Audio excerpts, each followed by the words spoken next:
Hello welcome to my channel friends. ಎಲ್ಲರೂ ಹೇಗಿದ್ದೀರಾ? ಎಲ್ಲರೂ ಚೆನ್ನಾಗಿದ್ದೀರಾ ಅಂದ್ಕೊಳ್ತಾ ಇವತ್ತಿನ ವ್ಲಾಗ್ನು ಕೂಡ ಸ್ಟಾರ್ಟ್ ಮಾಡ್ತಾ ಇದ್ದೀನಿ. ಈ ವ್ಲಾಗ್ ಏನಾದರೂ ನಿಮಗೆ ಇಷ್ಟ ಆಯಿತು ಅಂದರೆ ಪ್ಲೀಸ್ ಒಂದು ಲೈಕ್ ಮಾಡಿ.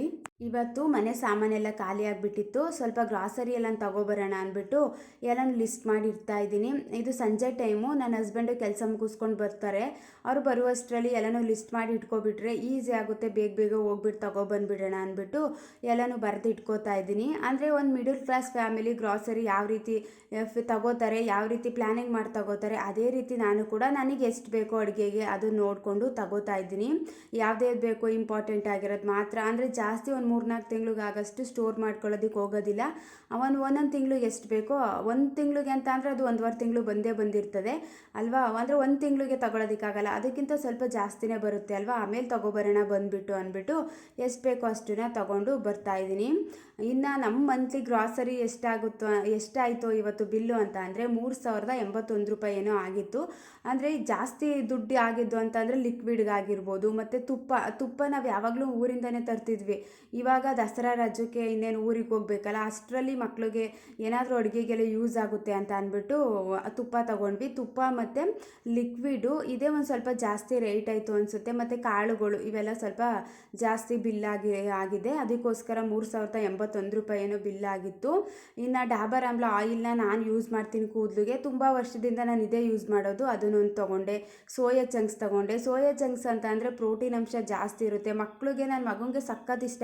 ಅದು ಸ್ವಲ್ಪ ನೀರೊಳಗಡೆ ಹಾಕ್ಬಿಟ್ಟು ಏನಾದ್ರು ಫ್ರೈ ಥರ ಮಾಡಿಕೊಟ್ಬಿಟ್ರೆ ತಿನ್ಕೋತಾನೆ. ನನ್ನ ಮಗಳಿಗೂ ಸಖತ್ ಇಷ್ಟ ಆಗುತ್ತೆ ಅಂದ್ಬಿಟ್ಟು ಸೋಯಾ ಚಂಕ್ಸ್ ತೊಗೊಂಡೆ. ಇನ್ನು ಜೇನುತುಪ್ಪ ಅಂತೂ ಮಕ್ಕಳಿರೋ ಮನೇಲಿ ಇರಲೇಬೇಕು, ಅಂದರೆ ಕೆಮ್ಮು ಏನಾರು ಆಗ್ತಿರುತ್ತೆ. ನಾವು ಯೂಸ್ ಮಾಡ್ತೀವಿ, ಅಂದರೆ ಮಾರ್ನಿಂಗ್ ಟೈಮ್ ಏನಾದರೂ ನೀರು ಕುಡಿಬೇಕಾದ್ರೆ ನಿಂಬೆಹಣ್ಣು ಇಂಟ್ಕೊಂಡು ಮತ್ತು ಜೇನುತುಪ್ಪ ಹಾಕ್ಕೊಂಡು ಕುಡಿತೀವಲ್ವ, ಡಿಟಾಕ್ಸ್ ಡ್ರಿಂಕ್ ಎಲ್ಲ ಯೂಸ್ ಮಾಡ್ತಿರ್ತೀನಿ ಅಂತ ಅಂದ್ಬಿಟ್ಟು ಜೇನುತುಪ್ಪನೂ ಕೂಡ ತಗೊಂಡೆ. ಇನ್ನು ಡ್ರೈ ಫ್ರೂಟ್ಸ್ ಬೇಕೇ ಬೇಕು. ಒಂದು ತಿಂಗಳಿಗೆ ಎಷ್ಟು ಬೇಕೋ ಅಷ್ಟನ್ನು ಮಾತ್ರ ತಗೋತೀನಿ ಅಷ್ಟೇ. ಇನ್ನು ಕಲ್ಲುಪ್ಪು ಇರಲಿಲ್ಲ, ಕಲ್ಲುಪ್ಪನ್ನು ತೊಗೊಂಡ್ವಿ. ಇದೇ ನಂದಿನಿ ತುಪ್ಪ, ಇದೇ ಒಂದು ಸ್ವಲ್ಪ 375 ರೂಪಾಯಿ ಎಷ್ಟೋ ಆಗಿತ್ತು. ಇದೇ ಸ್ವಲ್ಪ ಜಾಸ್ತಿ ಆಯಿತು ಅಷ್ಟೇ. ನನಗೇನೋ ಅಂದರೆ ಯಾವಾಗಲೂ ಈ ರೀತಿ ತೊಗೊಳೋದಿಲ್ಲ ನಾವು. ಒಂದ್ಸಲಿ ಊರಿಂದನೇ ಬೆಣ್ಣೆ ಎಲ್ಲನೇ ತೊಗೊಬಂದ್ಬಿಟ್ಟು ಎಲ್ಲನೂ ಕರ್ಗಿಸ್ಕೋತೀನಿ. ಆದರೆ ಇವಾಗ ಊರಿಗೆ ಹೋಗಿರಲಿಲ್ಲ, ಇನ್ನು ದಸರಾ ರಜಕ್ಕೆ ಹೋಗೋ ತನಕ ಇರಲಿ ಅಂತ ಅಂದ್ಬಿಟ್ಟು ಅದನ್ನು ಕೂಡ ತೊಗೊಂಡು ಬಂದಿದ್ದೀನಿ. ಇನ್ನು ಒಂದೇ ಒಂದು ಓರಿಯೋ ಬಿಸ್ಕೆಟು, ಅಂದರೆ ಒಂದು ಚಾಕ್ಲೇಟ್ ತೊಗೊಂಡಿದ್ವಿ, ಅಂದರೆ ಅಲ್ಲೇ ತಿನ್ಕೊಬಿಟ್ರು. ಬಿಲ್ ಹಾಕಿಸಿದ ತಕ್ಷಣ ನನ್ನ ಮಗ ಮತ್ತು ಮಗಳು ಇಬ್ಬರು ಅಲ್ಲೇ ತಿನ್ಕೊಬಿಟ್ರು. ಇನ್ನು ಒಂದೇ ಒಂದು ಓರಿಯೋ ಬಿಸ್ಕೆಟ್ ಇತ್ತು. ಜಾಸ್ತಿ ಬಿಸ್ಕೆಟ್ ಈ ರೀತಿ ಏನೋ ತೊಗೊಬರೋದಕ್ಕೆ ಹೋಗೋದಿಲ್ಲ ನಮ್ಮನೆ. ಅಂದರೆ ನಾನೇ ಏನಾದರೂ ಮನೇಲೇ ಮಾಡ್ತಿರ್ತೀನಿ ಅಲ್ವಾ, ಸ್ನ್ಯಾಕ್ಸ್ಗಾಗಿರ್ಬೋದು, ಈ ರೀತಿ ಎಲ್ಲ ಮನೇಲೇ ಮಾಡ್ಕೊಡ್ತೀನಿ ಅಂತ ಜಾಸ್ತಿ ಈ ರೀತಿ ಐಟಮ್ಸ್ ಬಿಸ್ಕೆಟ್ ಆಗಿರ್ಬೋದು ಈ ರೀತಿ ಏನೂ ತೊಗೊಳೋದಕ್ಕೆ ಹೋಗೋದಿಲ್ಲ. ಇನ್ನು ಸ್ವಲ್ಪ ಶಾವಿಗೆ, ಅಂದರೆ ಏನಾದರೂ ಶಾವಿಗೆ ಪಾಯಸ ಆಗಿರ್ಬೋದು, ಏನಕ್ಕಾದ್ರೂ ಯೂಸ್ ಆಗುತ್ತೆ ಅಂತ ಶಾವಿಗೆ ತೊಗೊಂಡೆ. ಇನ್ನು ರಾಜ್ಮಾ ಆಗಿರ್ಬೋದು, ಕಡಲೆಕಾಳು, ಕಾಬೂಲ್ ಕಡಲೆಕಾಳು ಮತ್ತು ಕಪ್ಪು ಕಡಲೆಕಾಳು, ಹೆಸರು ಕಾಳು, ನನಗೆ ಅಡುಗೆಗೆ ಯಾವ್ಯಾವ ರೀತಿ ಐಟಮ್ಸ್ ಬೇಕೋ ಅದನ್ನೆಲ್ಲ ನೋಡಿಕೊಂಡು ತಗೊಬಿಡ್ತೀನಿ. ಹೋಗುವಾಗಲೇ ಬಾಕ್ಸಸ್ ಎಲ್ಲ ತೊಳೆದಿಟ್ಬಿಟ್ಟು ಹೋಗಿದ್ದೆ. ಇನ್ನು ಬಂದ ತಕ್ಷಣ ಫಿಲ್ ಮಾಡ್ಕೊಬಿಡೋಣ ಅಂದ್ಬಿಟ್ಟು, ಸ್ವಲ್ಪ ಖಾಲಿ ಆಗಿತ್ತಲ್ವ ಅದಕ್ಕೋಸ್ಕರ ಎಲ್ಲ ತೊಳೆದಿಟ್ಬಿಟ್ಟು ಹೋಗಿದ್ದೆ. ಫ್ಲಿಪ್ಕಾರ್ಟಿಂದ ಒಂದು ಸ್ಟೋರೇಜ್ ಬಾಕ್ಸ್ನ ಬುಕ್ ಮಾಡಿದೆ, ಅದು ಕೂಡ ಬಂದಿತ್ತು. ಅದನ್ನು ತೋರಿಸೋಣ ಓಪನ್ ಮಾಡಿಬಿಟ್ಟು. ಯಾರಿಗಾದರೂ ಇಷ್ಟ ಆಯಿತು ಅಂತ ಅಂದರೆ ಡಿಸ್ಕ್ರಿಪ್ಷನ್ ಬಾಕ್ಸಲ್ಲಿ ಲಿಂಕ್ನ ಕೊಟ್ಟಿರ್ತೀನಿ, ಬೇಕಿದ್ರೆ ಒಂದ್ಸಲ ಚೆಕ್ ಮಾಡಿ ನೋಡಿ. ನಮ್ಮನೆ ಯಾವುದೇ ರೀತಿ ಮಾಡ್ಯುಲರ್ ಕಿಚನ್ ಏನೂ ಇಲ್ಲ ಅಲ್ವಾ, ಅಂದರೆ ನಾನ್ ಮಾಡ್ಯುಲರ್ ಕಿಚನ್ನು ಸ್ಟೋರೇಜ್ ಮಾಡ್ಕೊಳ್ಳಿಕ್ಕೆ ಈಸಿ ಆಗುತ್ತೆ ಅಂತ ಅಂದ್ಬಿಟ್ಟು ಈ ಸ್ಟೋರೇಜ್ ಬಾಕ್ಸ್ನ ಬುಕ್ ಮಾಡ್ಕೊಂಡಿದ್ದೀನಿ. ಓಪನ್ ಮಾಡಿ ತೋರಿಸ್ತಾ ಇದ್ದೀನಿ. ಈ ಬಾಕ್ಸ್ನ ತುಂಬ ದಿನದಿಂದ ತಗೋಬೇಕು ಅಂತ ಅಂದ್ಕೊಂಡಿದ್ದೆ, ತೊಗೊಳ್ಳೋಕ್ಕೆ ಆಗಿರಲಿಲ್ಲ. ಅದಕ್ಕೋಸ್ಕರ ಇವಾಗ ಬುಕ್ ಮಾಡಿದ್ದೆ. ಅದು ಕೂಡ ಬಂದಿತ್ತಲ್ವ, ಅದನ್ನು ನಿಮ್ಮ ಜೊತೆ ಶೇರ್ ಮಾಡ್ಕೋತಾ ಇದ್ದೀನಿ. ಇನ್ನು ಇದರಲ್ಲಿ ಕಲರ್ಸ್ ಕೂಡ ಅವೈಲೇಬಲ್ ಇದೆ, ಯಾವುದಾದ್ರೂ ಕಲರ್ಸ್ ಬೇಕಾದರೂ ತಗೋಬೋದು. ನಾನು ಯಾವುದೇ ರೀತಿ ಕಲರ್, ಅಂದರೆ ಡಿಫ್ರೆಂಟ್ ಕಲರಲ್ಲಿ ಏನು ತೊಗೊಂಡಿಲ್ಲ, ಸೇಮ್ ಒಂದೇ ಕಲರ್ ಬರುತ್ತಲ್ಲ, ಪ್ಲೇನ್ ಆಗಿರಲಿ ಅಂತ ಅಂದ್ಬಿಟ್ಟು ಒಂದೇ ಕಲರ್ಸಲ್ಲಿ ತೊಗೊಂಡಿದ್ದೀನಿ. ನಮಗಂತೂ ತುಂಬ ಯೂಸ್ಫುಲ್ ಆಗಿರುವಂಥ ಪ್ರಾಡಕ್ಟೇ ಇದು. ಯಾಕಂತಂದರೆ ಯಾವುದೇ ರೀತಿ ಕಬೋರ್ಡ್ ಆಗಿರ್ಬೋದು, ಸ್ಟೋರೇಜ್ ಮಾಡ್ಕೊಳ್ಳಿಕ್ಕೆ ಏನೂ ಇಲ್ಲ ಅಲ್ವಾ. ಒಂದು ನಾನ್ ಮಾಡಿಲ್ಲ ಕಿಚನ್ ಅಂದರೆ ಯಾವ ರೀತಿ ಇರುತ್ತೆ ಅಂತ ಗೊತ್ತಿರುತ್ತೆ ಅಲ್ವಾ, ಏನೋ ಸ್ಟೋರ್ ಮಾಡ್ಕೊಳ್ಳೋದಕ್ಕೆ ಇರೋದಿಲ್ಲ. ಯೂಸ್ಫುಲ್ ಆಗುತ್ತೆ ನನಗೆ ಅಂತ ಅಂದ್ಬಿಟ್ಟು ಇದನ್ನು ತರಿಸ್ಕೊಂಡೆ. ಇವಾಗ ಏನಾದರೂ ಮನೇಲಿ ಸಾಮಾನಾಗಿರ್ಬೋದು ಎಲ್ಲ ತಗೊಬಂದಾಗ ಸ್ವಲ್ಪ ಉಳಿತು ಅಂತ ಅಂದರೆ, ಇವಾಗ ಬಾಕ್ಸಸ್ಗೆಲ್ಲ ಫಿಲ್ ಮಾಡಿಬಿಟ್ಟು ಉಳ್ಕೋತು ಅಂತ ಅಂದರೆ ಅದನ್ನು ಕೂಡ ಸ್ಟೋರ್ ಮಾಡ್ಕೋಬೋದು. ಬೇರೆ ಏನಾದರೂ ಸ್ಟೋರ್ ಮಾಡ್ಕೊಳ್ಳೋದಕ್ಕೆ ಈಸಿ ಆಗುತ್ತೆ ಅಂತ ಅಂದ್ಬಿಟ್ಟು ಇದನ್ನು ತರಿಸ್ಕೊಂಡಿದ್ದೀನಿ. ತುಂಬ ಚೆನ್ನಾಗಿದೆ, ಕ್ವಾಲಿಟಿ ಕೂಡ ತುಂಬ ಚೆನ್ನಾಗಿದೆ. ಅಂದರೆ ಈಸಿಯಾಗಿ ಕಡಿಮೆ ಪ್ರೈಸ್ಗೆ ಸಿಕ್ತು ನನಗೆ. ಎಷ್ಟು ಅಂತಂದರೆ 327 ಏನೋ ಇರಬೇಕು, ಅಷ್ಟಕ್ಕೆ ಸಿಕ್ತು. ತುಂಬ ಕಮ್ಮಿಯಾಗಿ ಒಳ್ಳೆ ಪ್ರಾಡಕ್ಟ್ ಅಂತಲೇ ಹೇಳ್ಬೋದು. ಈಸಿ ಆಗುತ್ತೆ. ಯಾವುದಕ್ಕಾದ್ರೂ ನಾವು ಇನ್ವೆಸ್ಟ್ ಮಾಡ್ತಿದ್ದೀವಿ ಅಂದಾಗ ಅಟ್ಲೀಸ್ಟ್ ಸ್ವಲ್ಪನಾದರೂ ಯೂಸ್ಫುಲ್ ಆಗಿರಬೇಕು ಅಲ್ವಾ. ಅದಕ್ಕೋಸ್ಕರ ಯೂಸ್ಫುಲ್ ಆಗುತ್ತೆ ಅಂತ ಅಂದ್ಬಿಟ್ಟು ಇದನ್ನು ತರಿಸ್ಕೊಂಡಿದ್ದೀನಿ. ತುಂಬ ಚೆನ್ನಾಗಿದೆ. 5 ಕಂಪಾರ್ಟ್ಮೆಂಟ್ ಬರುತ್ತೆ. ಈ ರೀತಿ ಸಿಂಪಲ್ಲಾಗಿ ಅಂದರೆ ಡ್ರಾಯರ್ ರೀತಿ ಇರುತ್ತೆ ಅಲ್ವಾ, ಎಲ್ಲನೂ ನಾವು ಪುಲ್ ಮಾಡಿಕೊಂಡು ಎಲ್ಲನೂ ಫಿಲ್ ಮಾಡ್ಕೋಬೋದು. ಇನ್ನು ಗ್ರಾಸರಿ ಎಲ್ಲ ಫಿಲ್ ಮಾಡಿ ಎತ್ತಿಟ್ಕೊಬಿಡೋಣ ಅಂತ ಅಂದ್ಬಿಟ್ಟು ಎಲ್ಲನೂ ಎತ್ತಿಟ್ಕೋತಾ ಇದ್ದೀನಿ. ಇವಾಗ ನೈಟ್ ಟೈಮು ಒಂದು 12:30 1 ಗಂಟೆ ಆಗಿರ್ಬೋದು ಟೈಮು. ಇವಾಗೆಲ್ಲ ಫಿಲ್ ಮಾಡ್ಕೋತಾ ಇದ್ದೀನಿ.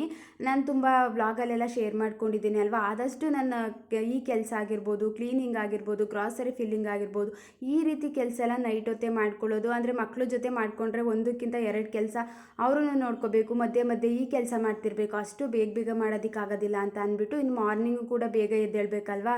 ಅದಕ್ಕೋಸ್ಕರ ಬೇಗ ಬೇಗ ಮಾಡ್ಕೊಬಿಡೋಣ ಅಂದ್ಬಿಟ್ಟು ಎಲ್ಲನೂ ಫಿಲ್ ಮಾಡಿ ಎತ್ತಿಟ್ಕೋತಾ ಇದ್ದೀನಿ.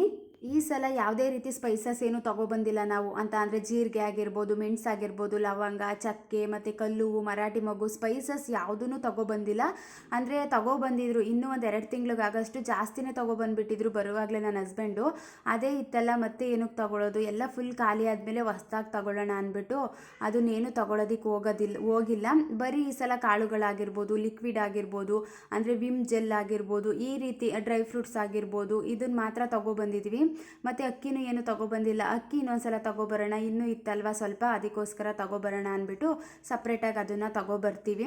ಏನೇನಿದೆ ಏನೇನಿಲ್ಲ ಅಂತ ಅಂದರೆ ಹಳೇದು ಸ್ಟಾಕ್ ಇದೆ ಅಂದಾಗ ಸುಮ್ಮನೆ ತೊಗೊಬರೋದ್ರದ್ದು ವೇಸ್ಟ್ ಅಲ್ವಾ. ತಂದು ಕೂಡ ಮನೇಲಿ ಇಟ್ಕೋಬೇಕು, ಅದು ಬೇಡ ಅಂತ ಅಂದ್ಬಿಟ್ಟು ಎಷ್ಟು ಬೇಕೋ ಅಷ್ಟನ್ನು ಮಾತ್ರ ತೊಗೊಬಂದಿದ್ದೀನಿ.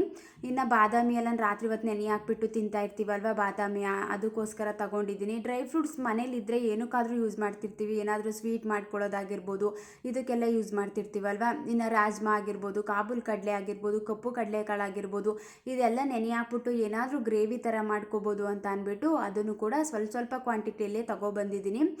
ಈ ರೀತಿ ಅಂದರೆ ಸನ್ಪ್ಯೂರ್ ಎಣ್ಣೆನ ಸ್ವಲ್ಪ ತೊಗೊಬಂದಿದ್ದೀನಿ. 1 ಲೀಟ್ರ್ ತೊಗೊಬಂದಿದ್ದೀನಿ ನಾನು.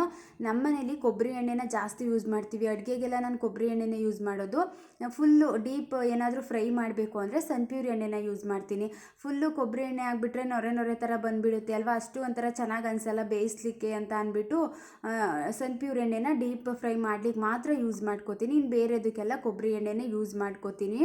ಈ ರೀತಿ ನಮಗೇನೇನು ಬೇಕೋ ಏನೇನಿದೆ ಎಲ್ಲ ಒಂದ್ಸಲಿ ಲಿಸ್ಟ್ ಮಾಡ್ಕೊಂಡು ತೊಗೊಬಂದುಬಿಟ್ರೆ ಈಸಿ ಆಗಿಬಿಡುತ್ತೆ. ನಾನಂತೂ ಈ ರೀತಿ ಅಂದರೆ ಗ್ರಾಸರಿಲಾಗಿರ್ಬೋದು, ತರಕಾರಿ ಐಟಮ್ಸಲ್ಲಾಗಿರ್ಬೋದು, ಎಲ್ಲದರಲ್ಲೂ ಉಳಿಸೋದಕ್ಕೆ ನಿಜವಾಗ್ಲೂ ಕಂಜೂಸ ಆ ರೀತಿ ಮಾಡೋದಕ್ಕೆ ಹೋಗೋದಿಲ್ಲ. ಅಂದರೆ ನಾವೇ ತಿಂತೀವಿ, ನಾವೇ ಎಲ್ಲನೂ ಯೂಸ್ ಮಾಡ್ಕೋತಿದ್ದೀವಿ ಅಂದಾಗ ಅದರಲ್ಲೂ ನಾವು ಕಂಜೂಸ್ ಮಾಡಲಿಕ್ಕೆ ಹೋಗಬಾರ್ದು. ಬೇರೆ ಎಲ್ಲನೂ ಸ್ವಲ್ಪ ಕಮ್ಮಿ ಮಾಡಿಕೊಂಡು ಊಟದ ವಿಷಯದಲ್ಲಿ ಇವಾಗೆಲ್ಲ ಒಂದು ಹೆಲ್ತಿ ಫುಡ್ಡು, ಒಂದು ಚೆನ್ನಾಗೆಲ್ಲ ಕ್ಯಾಲೋರೀಸ್ ಎಲ್ಲ ಸಿಗಬೇಕು, ಒಂದು ಪ್ರೋಟೀನ್ ಅಂಶ ಇರೋದಾಗಿರ್ಬೋದು, ಇದೆಲ್ಲ ನಾವು ಸಿಗಬೇಕು ಅಂತ ಅಂದರೆ ತರಕಾರಿಲಿ ಕಮ್ಮಿ ತಗೊಳ್ಳೋದಾಗಿರ್ಬೋದು, ಅದರಲ್ಲೂ ಉಳ್ಸೋಕೆ ಹೋಗಿ ಸ್ವಲ್ಪ ಕ್ವಾಂಟಿಟಿಲಿ ತಗೊಳ್ಳೋದಾಗಿರ್ಬೋದು, ಈ ರೀತಿ ಎಲ್ಲ ಏನೂ ಮಾಡೋದಕ್ಕೆ ಹೋಗೋದಿಲ್ಲ. ಎಷ್ಟು ಅವಶ್ಯಕತೆ ಇದೆಯೋ ಅಷ್ಟನ್ನು ತಗೊಬಿಡ್ತೀನಿ. ಇವತ್ತಿನ ವ್ಲಾಗ್ ಏನಾದರೂ ನಿಮಗೆ ಇಷ್ಟ ಆಯಿತು ಅಂದರೆ ಪ್ಲೀಸ್ ಒಂದು ಲೈಕ್ ಮಾಡಿ. ನೆಕ್ಸ್ಟ್ ವೀಡಿಯೋದಲ್ಲಿ ಸಿಗ್ತೀನಿ. ಎಲ್ಲನೂ ಕ್ಲೀನ್ ಮಾಡಿಬಿಟ್ಟು ಮಲ್ಕೊಳ್ಳೋ ಅಷ್ಟರಲ್ಲಿ ರಾತ್ರಿ 1 ಗಂಟೆ ಆಗಿತ್ತು. Thank you for watching.